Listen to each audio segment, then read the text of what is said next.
Yeah, Yeah, so in America, I think more so than any other places, you tend to do multiple arts because they're more readily available, or schools come and go. So yeah, it's true. It's true. Yeah. yeah, That is the one thing in America. It's like the mixing of martial arts. It's very prevalent. yeah, yes. It's a good thing. It's a good thing. I Yeah. think, for example, like you and I connect because of MMA and Jiu-Jitsu, and so what I tell people is that Jiu-Jitsu if you want to go all the way back, Jiu-Jitsu originated in China, right? Chenya, and then Yeah.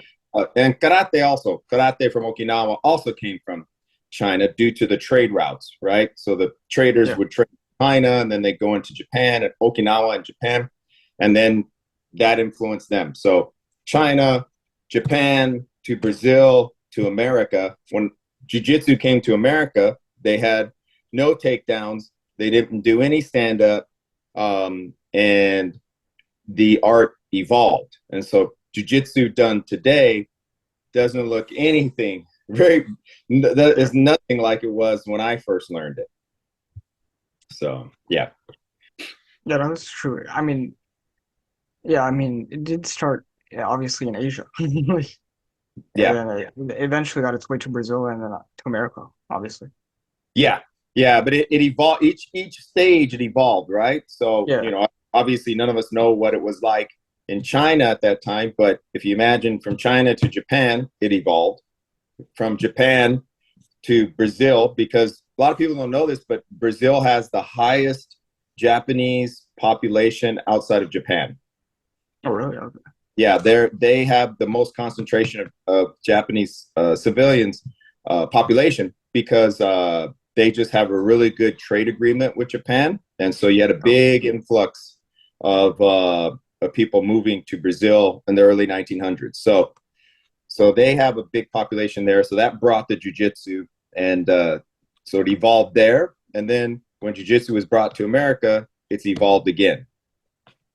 America's a melting pot, right? yeah.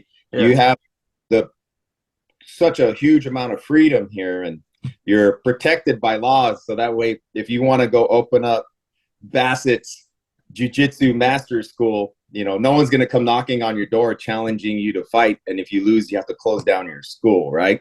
Oh yeah.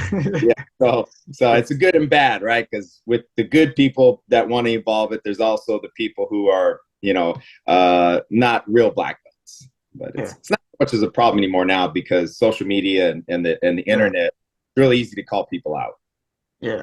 You know, it's not a bad idea. Maybe I should do it. Yeah. Yeah. Hey, man, call them out, man. Call them out. It's the best thing you can do. So Yeah. Obviously, aside from myself, like who's one of like what one of the people that you trained with that you would say is that you were just like really impressed with? um well, well, I mean, I've been impressed by all my instructors. I always feel like my instructors were far more gifted than I am.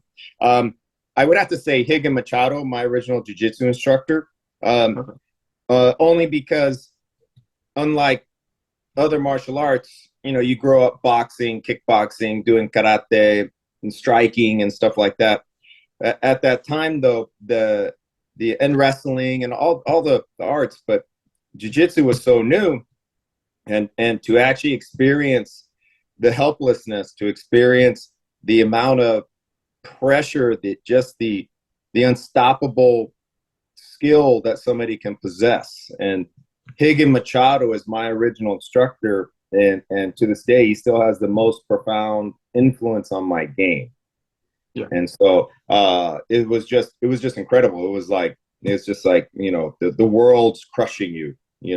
and it was really, the Machados are five brothers, and John Jack being questionably the most famous, but Higan was always the best.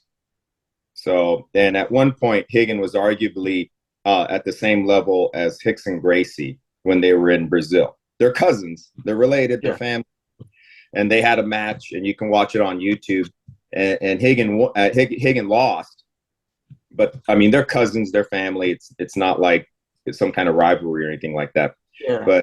but that's the level that Higgin was. And when I met Higgin and trained with him, it was like, wow, I want to be able to do that. So it sucked me in. But